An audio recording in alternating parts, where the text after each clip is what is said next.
This Halloween season, what could be more frightening than playing a role-playing game developed by a Western gaming company in the year of 2024 as a character who has a perpetual stare on her face like she constantly wants to talk to the manager? If you want to live out that fantasy, well, go ahead and pick up Dragon Age the Veilguard, because here we are over at IGN and they have the exclusive hands-on look at a game that nobody's talking about from a once-great studio that nobody has any respect for. Like, I used to be the biggest Bioware mark back in the cut when they were out there releasing Mass Effect games. That trilogy is fantastic, and then they, Indiana Jones did it by releasing that one fanfic game that came out a few years later that has nothing to do with anything that I don't know if they've decanonized it or just completely and totally memory hold it, but it was hilarious when they released, the remastered trilogy. They made no mentions to Andromeda at all whatsoever, but Bioware is not the Bioware who made all of those games, or even going back to the old KOTOR games or Jade Empire. That's not Bioware anymore. Bioware makes this. They make the purple-haired elf with a weak chin. Hey, still got the same dimensions. It's just this one's recessed, like her parents were first cousins, and she's got all of the designs on her face, like she has no other outlet to express her autism, so they just let her loose with a Crayola crayon. But while I didn't play a lot of Dragon Age Origin or none of 2, or I peeked in a little bit on Inquisition, didn't the characters kind of have like an appeal to them? Like, wasn't that a big driving appeal of that franchise? Like, fully realized characters from a bunch of different races, not just bitchy stares from idiots. And no, I'm not handpicking anything specifically. Like, we've got a lot of elves that are out there that always look blank. This one at least doesn't have moon runes inscribed on her face. Or, we got black effeminate character in the background, but what else do we have? Oh, cool. Game that's been in development for the better part of a decade. I mean, probably should look nice. Probably I'd imagine that's probably graphics mode, so feel free to, play an action RPG in 30 FPS, maybe, okay? And, that doesn't look all that spectacular. This is supposed to be a current gen. This is supposed to be impressive. This was used in the photo mode. Okay, cool. So you go to a whole bunch of different areas, and that's not that great. Because, okay, cool, you got your weird griffin type character, but I'm taking a look at the foliage in the background, and ooh, boy, you really wanted to show that off, huh?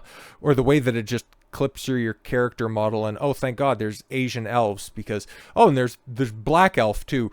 I'm so excited to play this game, but you know who's not?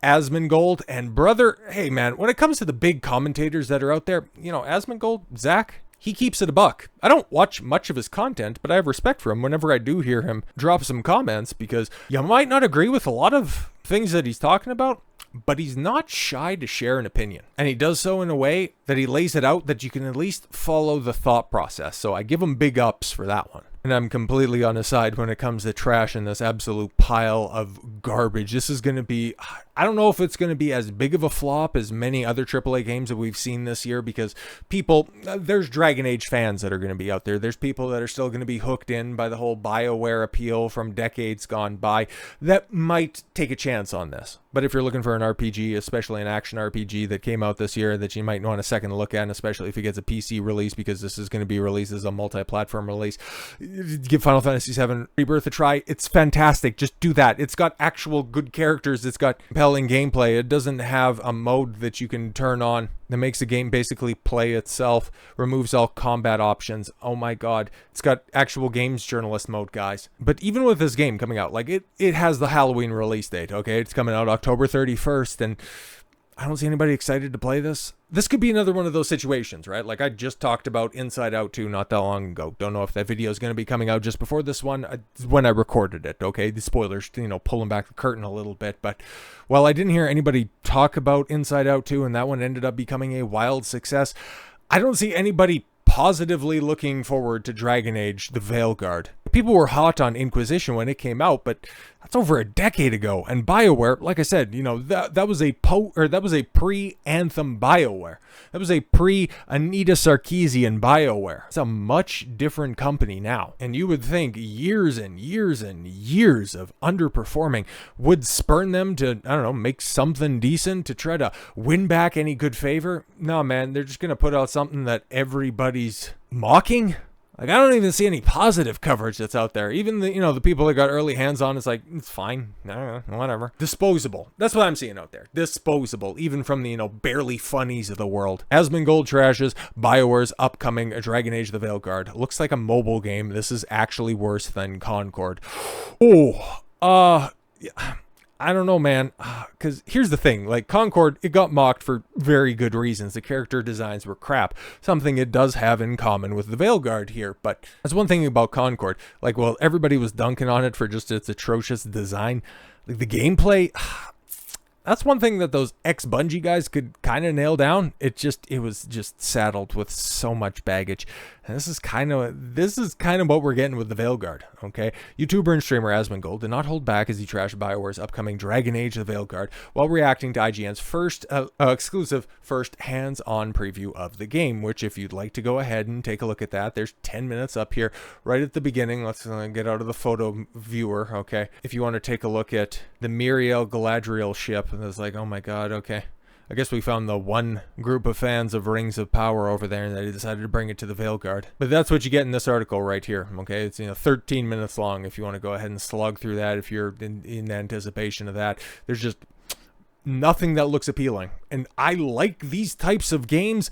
It's just I'm not down for autistic characters, which that's what we have right here. We have some dude with horns pointing in a more symmetrical fashion rather than this guy's pupils, and that's supposed to be representative of what exactly? The player base? No, man, the developers at this point.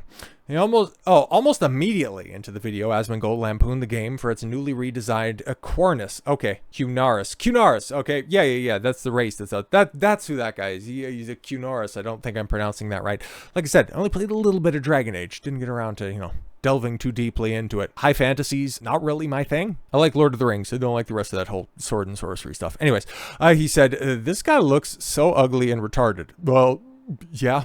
Who thought this was a good idea to make the characters look this way? This is the dumbest looking character in the entire game. Like, why would you do this? I mean, yeah. He did not stop there. After listening to the IGN host claim that she walked away, of course she did, from the preview with the relief that the wave of many of those concerns goodbye. Asmongold said, I'm going to look at this and think that's good. How could you do this? Like, I don't understand how. And he got to the point in the video where the player character kicks down a piece of wood to create a bridge. He commented, that's not how it would work. It's just bad. But hey, they got diversity, so shut up, bigot. He then explained, no weight to it at all, and there's no weight to it, and the acceleration is totally wrong. I want you to understand that if you can't get this right, the odds are that you can't get anything else right either. Yeah, but it has a really intrusive AI and a lot of particle effects. That's great. That's hallmarks of modern game design. I want you to understand, if you can't get this right. Oh, right.